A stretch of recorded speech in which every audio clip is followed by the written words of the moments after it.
Hello, my friend, and welcome to the 558th episode of the Sales Podcast. I'm Wes Schaefer, the Sales Whisperer, your host.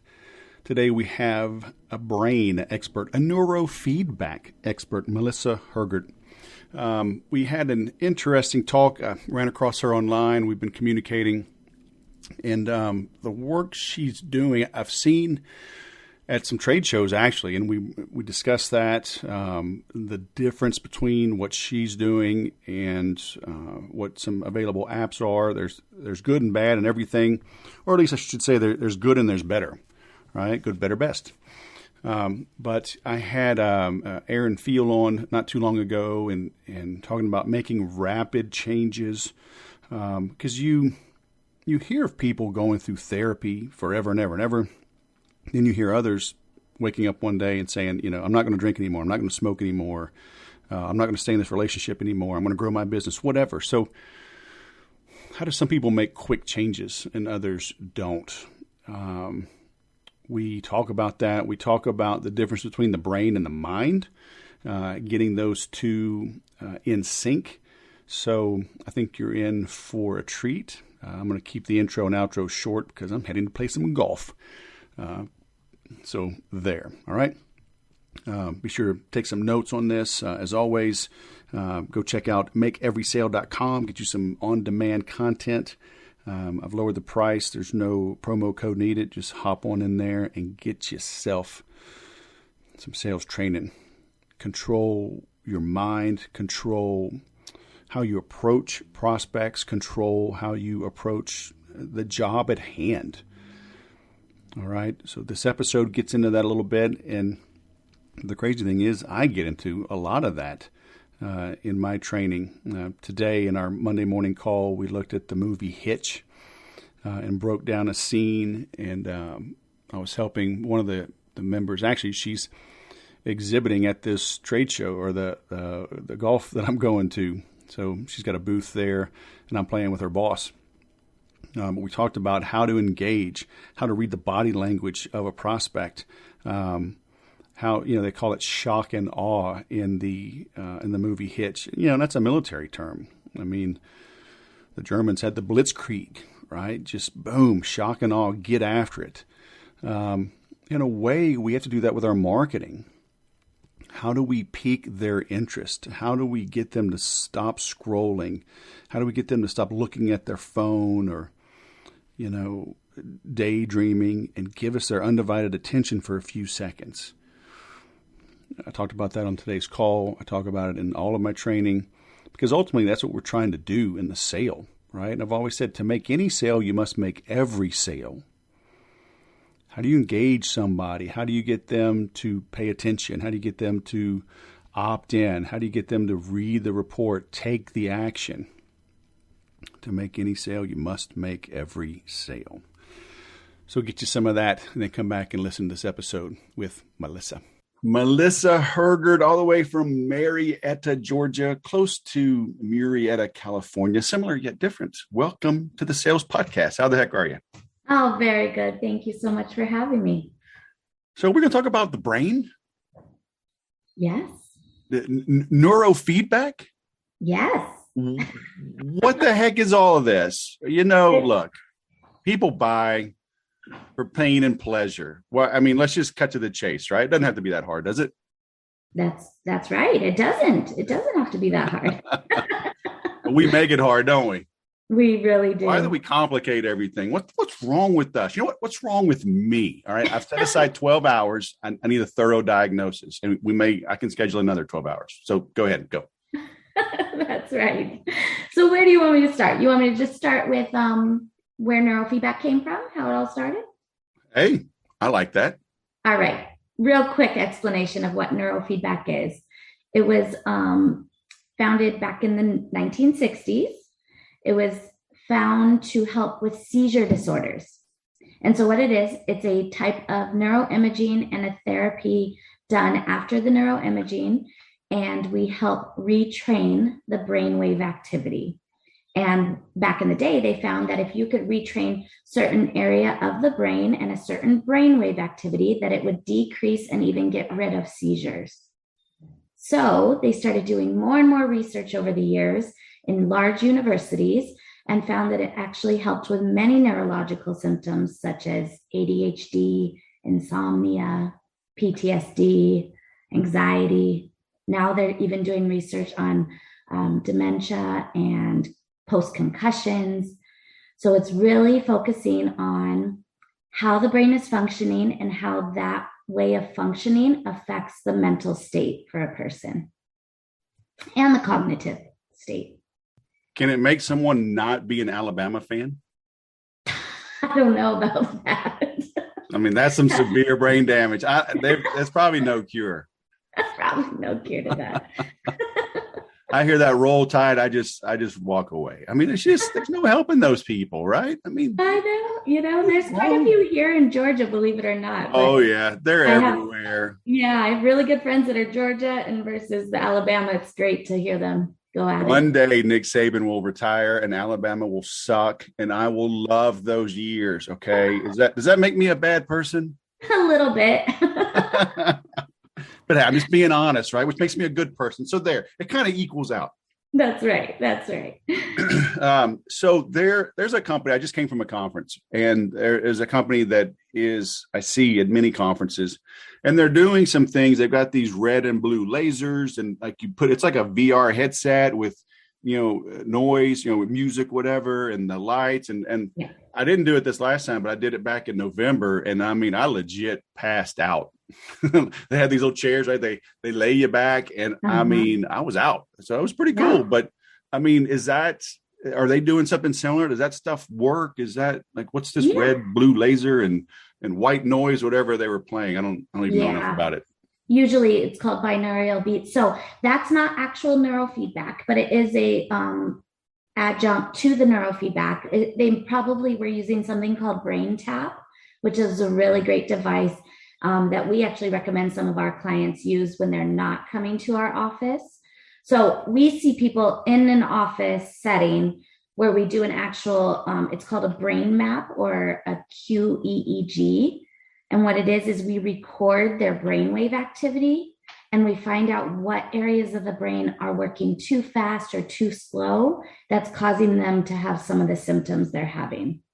So that's our first step. Now, if you just find a company that's doing what's called audiovisual entrainment, which is the brain tap stuff, it can work, but you could actually make someone maybe more anxious by using that, or, maybe they don't need to slow down. So it's best to really have that objective data first before you do therapies like that. Well, that's not necessarily a therapy. It's more of like a brain, not stimulation, just a visual entrainment. It's an entrainment device. Once we get the results, we actually do the neurofeedback therapy where we hook people to sensors and they're getting a feedback about how their brain is functioning, which then changes the behavior of the brain. And so can someone who is quote unquote normal benefit from this, right? Or do we have to be walking around chewing our nails and nights freaking out? Yeah, you don't have to have symptoms. A lot of professional athletes or CEOs or just people that want to better their brain function are also calling and getting brain maps done, and then using neurofeedback technology to improve like peak performance, just getting into the zone, relieving stress. Think of it like this. Think of, I was just at a conference this past weekend in Nashville, and I spoke in front of 100 entrepreneurs about what the difference between the brain versus the mind is. Because right now in life, all of us are talking about how to improve our mindset. But the reality is you can't really improve mindset if you don't fix the processor, which is your brain first. And so a lot of people need to start understanding, taking care of taking care of your brain, figuring out how it's functioning, and then doing something about the physical brain first can actually help you with the results of the tools that you might use to improve your mindset. So you got to work on both. So what can someone do if they're not near one of your 8 centers? Well, there's neurofeedback across the world. So I have colleagues everywhere, or I could help find people that are high credible providers like me And I could help people at least get the initial assessment done, which is that. So the QEEG takes about 20 to 30 minutes, and it's just simply a recording. They put it, it's like a sleep study, but without being asleep. So you really just sit there with your eyes closed for 10 minutes, eyes open for 10 minutes, and we record the function of the brain, how the brain is firing. So even if you went to a colleague of mine, then I could help give results or read the results and then offer the neurofeedback through a home unit device that we have to rent out. So I have 7 kids. Does that mean I'm damaged beyond repair? Or does that mean maybe I've tapped into the secret of life and can be helped? I was going to say definitely damaged. No, I have 2 and I feel the same way. Can I put this on my kids? Can you straighten them out? Can you make them listen? Can you make them do their chores without complaining? Actually, some, of course, parents come in a lot of times and we see as young as 5 years old, up to in their 80s. So yes, we work with everyone from people that think they have ADHD, people that do have ADHD, from autism to anxiety, depression. That's a lot of ours. Post-concussion is a big one of ours. But what we find is as your brain processes better, you do make better decisions. So you actually can improve function in many different areas like attention, but also in logic and decision making. So we have seen where parents will bring their kids in and say like, okay, they're not paying attention in school. And then all these other behaviors around the house are also improving, which is super awesome. Like we've had families say like, he takes 45 minutes to go take a shower, and we've had to tell him multiple times. And now he's listening and going straight to doing what he's supposed to do. Nice. Yeah. So you mentioned ADHD. Golly, it seems like that's everywhere. Is that a modern diagnosis? Like I'm glad I'm older. I mean, I remember 4th grade, straight A's, but Wes is talkative in class. Wes is fidgety. I would have been diagnosed with ADHD. The reality was I was smart and school was boring. Yeah. Right. They weren't challenging me, but now it's just, let's just give them some drugs and calm them down. I mean, I'm so pissed off. Me too. So yeah, you're right. And it's very frustrating. I have an 11-year-old and a 3-year-old, and I'm sure if I took them to be diagnosed, that'd be the first thing. This is the thing. First of all, whether it's kid ADHD or adult ADHD, there are different types of attention problems, and you could have an attention problem and it not be ADHD. It could actually be from a processing issue. It could be from anxiety. It could be from memory issues. So it's not always ADHD. And let me explain real quick. When we do a scan on someone, a brain map, we see different types of brainwave activity. And true classic ADHD is when you have more slow wave activity in the brain versus fast wave activity. And most people are like, what? I'm so hyper, my brain doesn't shut down. I have ADHD. That's not ADHD. The reason that you're hyper is because your brain is actually looking for stimulation. So kids and adults that tap or click their pens or look all around the room is because the brain is actually in sleepy mode and they're looking for stimulation. And that's why they take stimulant drugs, because that's what ADHD drugs are. They stimulate the brain to trick it to go into fast wave activity, which helps us concentrate.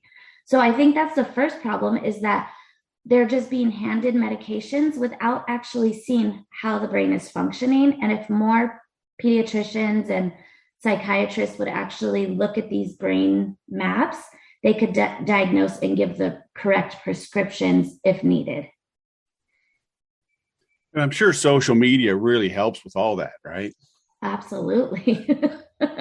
Definitely. The games, the social media.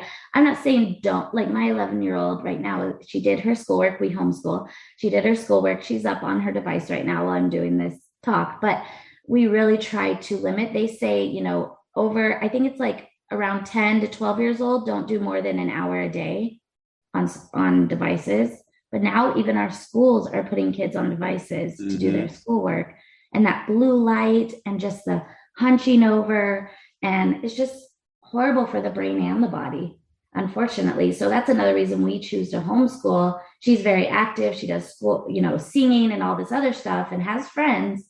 But we don't want her sitting at a desk all day and in front of a computer all day. But once you're over 50, you can binge like Netflix as long as you have a bourbon. Is that right? And a glass of wine. Oh, both. Oh, interesting. A double fister. I'm getting some insight on you. Nice. Yeah. Yeah. So you mentioned like you can basically read the analysis. Kind of like if I got an X-ray and I could send you, and you're a radiologist, you can read the results and provide a diagnosis and a prescription, right? Well, I'm not legally allowed to diagnose or prescribe because I'm not a doctor. I am a board certified neurofeedback person, but we're not allowed to diagnose. Now, a doctor could use this information to diagnose, though. So that's where the beauty comes in, is that as more doctors maybe start to add this to their office, or they partner up with people like me, and I could give the results and share that. So we do that for a lot of our clients. If they're already working with a psychiatrist or a pediatrician that maybe even sent them our way, because they're more open to the natural way, then they could read that, or I could help them read that. What we do is really just assess and say, this brain map looks like, this type of brain or this type of brain. Yeah. Okay. And yeah, I understand legally you have to say that. And so I'm just using industry standard terms, but I could see one of your peers send you the results and you could be my consultant or whatever terminology is. Yeah, absolutely. Yep. And then we also have actual so a lot of companies, like you mentioned, the one with the goggles and all that, a lot of them are saying that those are neurofeedback devices, and they're not. Okay. So I'm really trying to educate the masses that that's an adjunct to the neurofeedback. And there are companies like mine that actually have neurofeedback devices where you hook up to sensors and it's a feedback based off your brain activity, just like we would do in the office, you would do at home. So we have those. We have 10 of those that we rent out to families all over the country. So, yeah. Is it the same type of thing over the eyes and ears, or is it like electrodes or something? Or no. So what neurofeedback is, do you remember in psychology in college, did you ever learn about Pavlov's dogs? Sure. Okay. So we learned that you can reward to create more of a behavior. That's pretty much what it was, right? So neurofeedback, what it does is you hook up to these sensors. So let's say we do the brain assessment and it says the frontal lobe is working too slow. We need to increase the brain activity in the frontal lobe. So what happens is we put the sensors on the frontal lobe, and they're just sensors. They don't shock you. They don't do any stimulation. They're just picking up the brain activity. That feeds that information to our software that's on the computer. And then on your screen, you get to watch TV, like you get to watch Netflix or YouTube or whatever. And what's happening is your brainwave is going to control the feedback on your screen. So when your brain is in the correct pattern we want more of, the screen is nice and bright, the volume is up. As soon as your brain goes into a negative pattern that we don't want, the screen turns dark, the volume goes down. So it's giving you a live time audio visual feedback to help the brain learn how to work in a new behavior by giving a positive reinforcement every time it does that, which is your bright screen and the loud volume. Does that make sense? It does and it doesn't. I mean, I understand what you're saying. I just don't understand how it works, but that's where your experience comes in, huh? Yeah. And to make it very simple, it comes back to reward causes new behavior. Just like we would train a dog to go outside to use the bathroom instead of our carpet, we give that dog a reward. And then over time, as it's done multiple times, eventually they learn that behavior because that's what we taught them to do. But we can actually teach our brain activity a new behavior by giving a reward. That's what it all comes down to. So what's the benefit? Like if I'm truly just hanging out watching a movie, I'm just trying to understand. I would think like I'm in a relaxed state of mind, but I guess people still could be anxious or worried about something, even though you're trying to relax, maybe you can't. Is that kind of what's going on? Correct. Yeah. And it's not really the physical feeling sometimes of that anxiety or that depression. It is for a lot of people at a majority of the time. But the reason we use the movie to watch or the show to watch is because that's also part of the reward.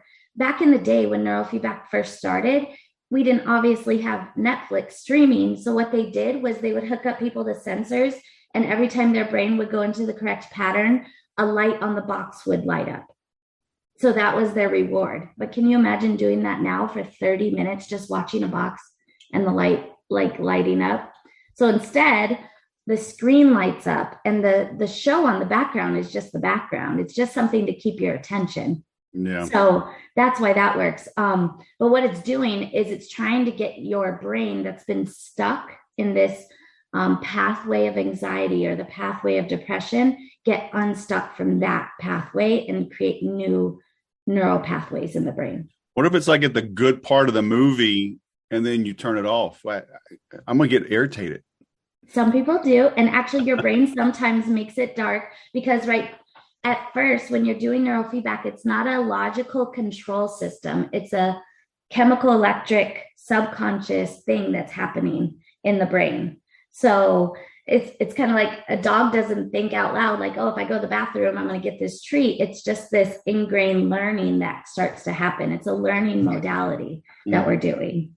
So some people do. And then that's where the logical part comes in. And we tell the person, take a deep breath, relax your jaw. Those are the conscious things you could do to relax your body that then affect the brain as well.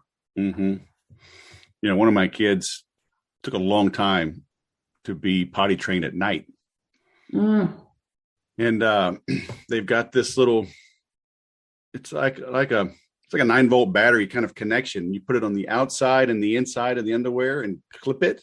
Yeah. So, and you put it right down there on their underwear. So when they do pee, it gets wet, makes a connection, and there's a line, and you clip it on a shirt. It's a buzzer. Yeah. It gets wet. So, exactly. And that thing, I don't know that we use it more than a week. Yes. Bam. Just needed to be trained. If it's not a physical issue, then it's just a training of the brain. Right. That's exactly it. That's right. Yep. So, and that means it's kind of the same way as well. It's more negative feedback, like the buzzer on your car when you don't put your seatbelt on. Right. Right. But this one's more of both. Like the positive feedback is the bright screen and loud noise, and the negative is dark screen and lower volume. So you're getting both. And so, to stay in physical shape, right, you got to go to the gym your whole life, right? Or jog or whatever, right? You got to do your thing. Yeah. So is this something like regardless people need to do once a week, once a month, like forever? Or do you train your brain and you're good for a year or two till you notice maybe lower performance? Right. Yep. So there's been long-term studies that the changes from about 40 sessions of neurofeedback can change your brain long-term for 30 years. Now, you have to consider if there's a head injury, drug use, things like that are going to affect what you've done with neurofeedback. Trauma, large trauma like losing a loved one or anything like that can affect you. And you might need to come in for what we call tune-up visits. Like I have a lady in her 60s. I saw her before COVID for about 40 visits, and I helped her with some sleep and attention. Then went through COVID. 5 years it had been, and she's like, I just want to come in, do a new brain map, see where my brain's at, and do a session once every 6 months, just for her own proactive care of her brain. That's not very common. Most people, once they do neurofeedback, they've made long-term changes in the brain where they don't need to come back anymore. So most of our people come about 3 to 6 months, sometimes longer if they're older on medication, a lot of trauma. It might be like a year if they are coming in office or at home, depends, because you could do it a lot faster at home. But overall, once you do the neurofeedback, you don't have to keep coming. And if they come to the office, it's 2 to 3 days a week, just usually because of scheduling. Mm-hmm. But if you have a home unit, you could do it every day for about 8 to 12 weeks. Mm-hmm. Hey, look, that's a terrible sales model. You got to get these people hooked, okay? Get them on opioids. Come on, do we have to? All right, well, I'm going to turn this off. We'll do some consulting, okay? You got to get these people hooked. I know. And people do love it. So there's times that I'll give a recommendation, like, I think we could see some great results at 8 weeks, and they'll do the 8 weeks at home. And they're like, I want to keep it another 8 weeks. Like, I have a lady in California. She did her first 8 weeks, went down to San Diego, got a new brain map. And what's really cool is we could see before and after on the results. And she's like, oh, that's great changes, but I want more. So now she's doing another 8 weeks. And she's like, I'm just going to let you know, I'm doing this the whole year. And I'm like, okay, we're going to get into peak performance type stuff. And you're right. Like, it's for sales, it's definitely more difficult in my business model to have long-term clients. But what I do have are those amazing clients that just start referring all these other clients. Sure. And that's been really amazing for my business. I mean, is there any damage or negative results? I mean, if somebody wants to do it daily for 10 years, I mean, are they going to hurt themselves? No, but they do need to make sure they work with a professional and that they're working the correct area of the brain that needs it and the correct brain activity. Because if you do go to someone that just says, because there's companies out there that'll say, here, you could even buy a neurofeedback equipment and you just train one area of the brain, one brain wave. Technically, that can't hurt you because the one that they're doing is like at the top, it's the original neurofeedback protocol for like seizures, but it can also just help relax and calm the brain. But why spend all that money unless you could really customize what your brain needs? And so that's the difference, is like, you want to go to a professional, you definitely want to get the objective data first, because that other company, they don't even do a scan on you. They just give everyone the same protocol. So that's not very fair and thoughtful of clients and their money. So for us, you know, I would work with someone as long as they want to, if they just truly wanted to get into that peak performance and they love it. I've had people buy equipment and just want to have it because maybe they worked on their child for a year, but then they know in 2 years or 3 years, maybe as they get into a sport or something like that, they want to work on the peak performance type stuff. So they might not do neurofeedback for a couple of years and then do it again when they want to work on something specific. Well, yeah, I would think, you know, you talk about like the male's brain doesn't like fully mature or whatever till like age 25 or something like that. So, you know, if you worked on a child that's 10, I would think they would need it again at maybe 15, 20, and then 25, maybe even 30, because possibly, they're thinking along the right track. Because I mean, they're growing and developing, and there could be issues. Yeah, hormonal. We do need to take into consideration those types of things, like as hormones change, specifically diet as well. If they're playing a sport and getting multiple hits to the head, like soccer players get a lot of concussions. They're actually number one sport for concussions because of that repetitive hit. So yeah, those things, and I have had that. I have had where I worked with someone at like 5 years old, and then their mom will just be like, hey, can we just do a new brain map? He's 7 or 8 now, and just want to see, he's doing well. He's doing great. It's just, we want to see how we can improve. Maybe some of the schoolwork's getting a little bit harder. Maybe we could work on certain parts of cognitive function, and the attention's good, but can we work on some cognitive processing? So we could do that. It's interesting you talk about like this long-term effect, because like I'm thinking like in the body, right? If I want to improve my bench, I need to improve my triceps and my shoulders, even my lats. And then as my bench increases, then I mean, maybe I'm ignoring the legs, right? So a lot of guys do that. So now I start hitting the legs and maybe ignore the chest or whatever. So, even in general, as my whole body gets stronger, I've got to do maybe some new exercises. Certainly I've got to add weight at a minimum, right? So it's just interesting that people don't need additional work down the road, because it would seem like if I improve one area, I've got one area that is less than optimum, and you quote unquote fix that, right? You address it, you optimize it. Wouldn't other areas, could they also be increased relative to, because maybe like if you injure your right leg and so you kind of limp, maybe your left leg gets stronger. A lot of times though, guys blow out their right knee. As soon as they get back on the field, they blow out their left, right? Because they overstrained. You see what I'm getting at? So I do. it would seem like there's like a stair stepping, like you could always keep improving, or is that just not the way the brain works?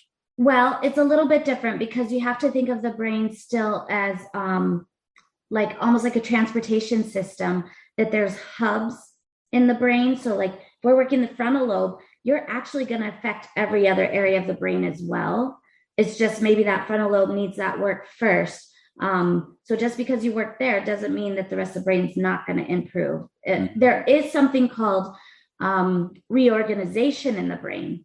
So when we work a certain area, let's say on the frontal lobe, you might have what's called reorganization, and it's where parts of the brain might be, they might slow down a little bit so the frontal lobe could increase, if that makes sense. That's the best way to describe it. And we see that on the second brain map when we do before and after. We'll see improvements in all these areas, and then we could see reorganization in areas. It's kind of like a Rubik's Cube. You start working one area to get all green and the other side might look all crazy. So you're working the whole block or the whole system, but it doesn't always show improvement in every area, but it could show improvement in areas that you actually haven't even hooked up yet.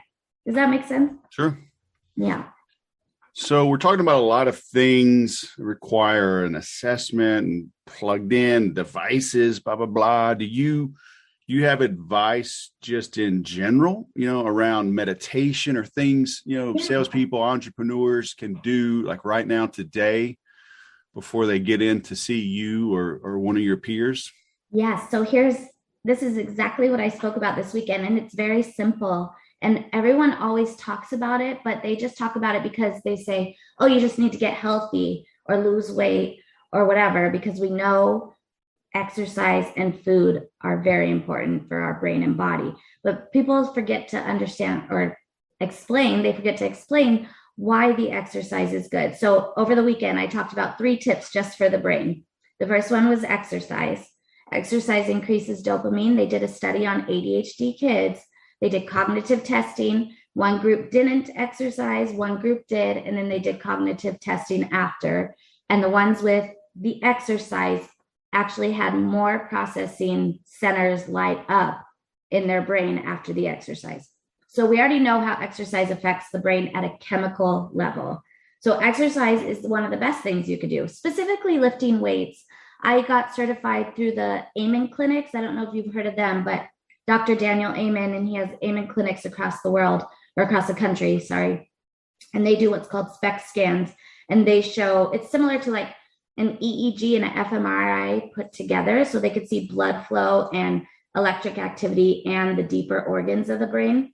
And his big thing is lifting weights is actually the best for brain growth and health. So lifting weights would be number 1. Number 2 is definitely the food and supplements that we take.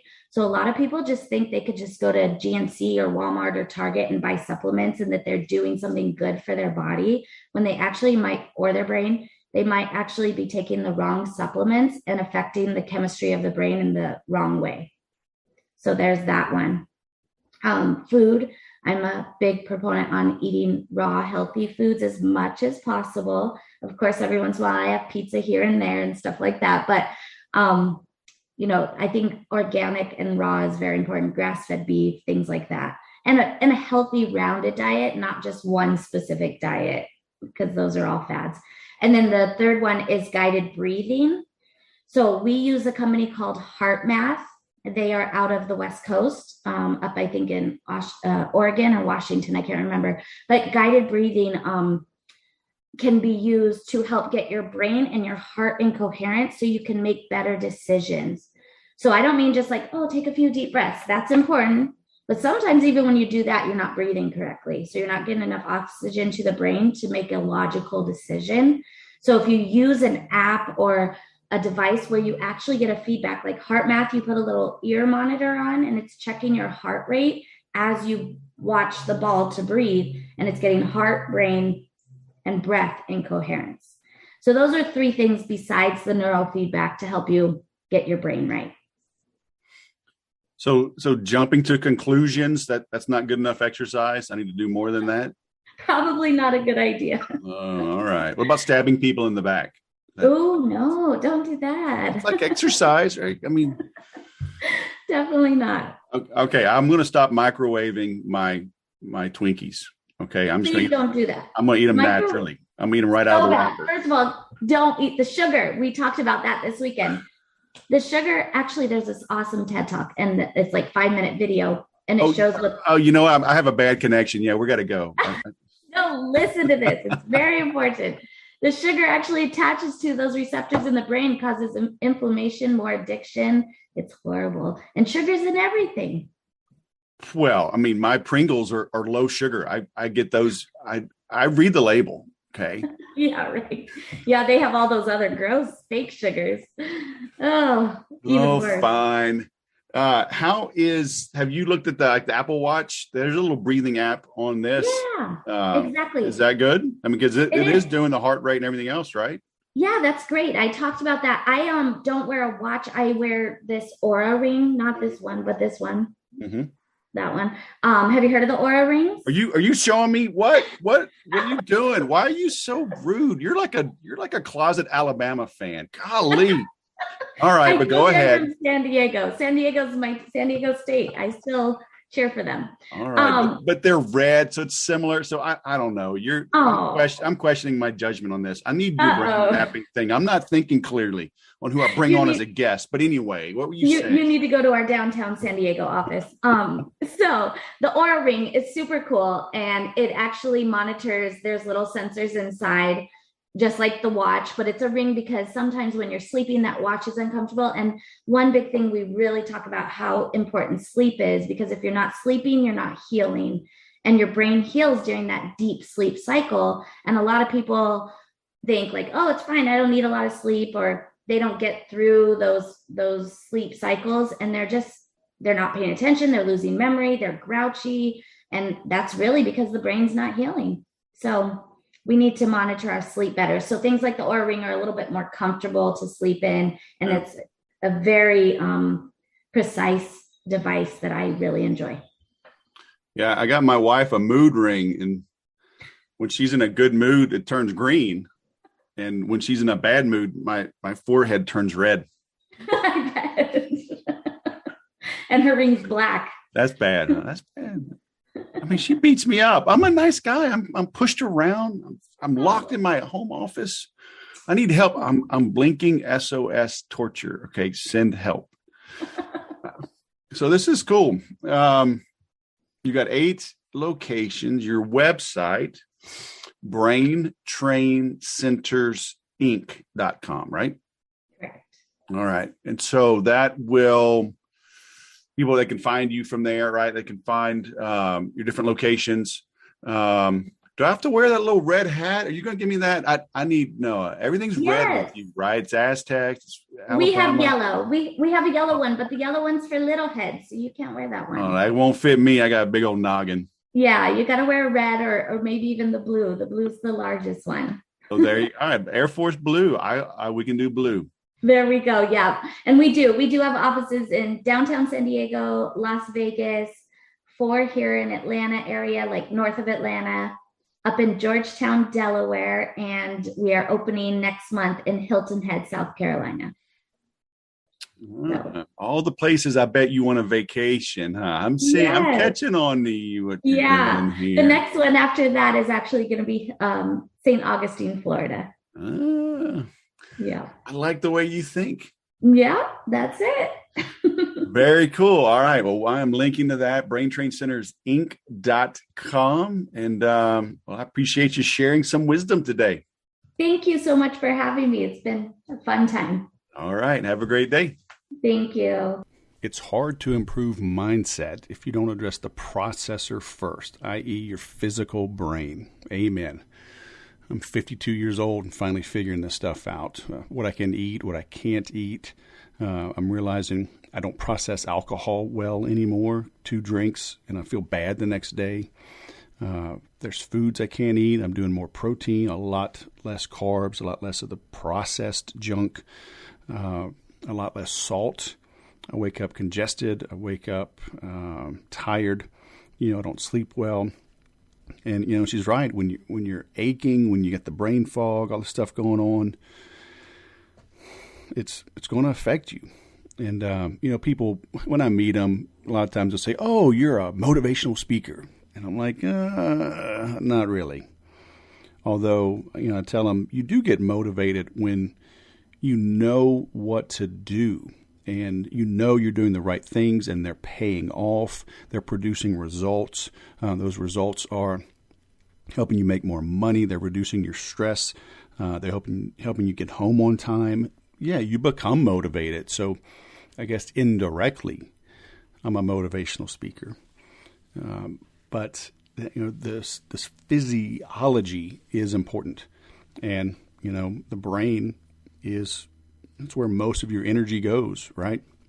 And your brain, it functions in a way. I talked about this on Deep Survival, a past episode. I did a book review and talked about how the brain is trying to conserve energy, right? Because deep down, it still thinks we're cavemen and we don't know when our next meal is coming. So it's always trying to conserve energy to keep you alive. And so sometimes it can jump to conclusions. It can make assumptions that may not be in your best interest in the modern world. So there's a lot to learn on how the brain works. And so I hope this got you thinking. If you go try out one of her clinics or any of those that do what she does, or if you get I don't even know what it's called, a reading, a test done and send it to one of her 8 clinics, let me know. Hit me up online. Let Melissa know you heard on the sales podcast, and I'd love to know the results. And I know it's going to help you grow. So thanks for listening. I'll go sell something.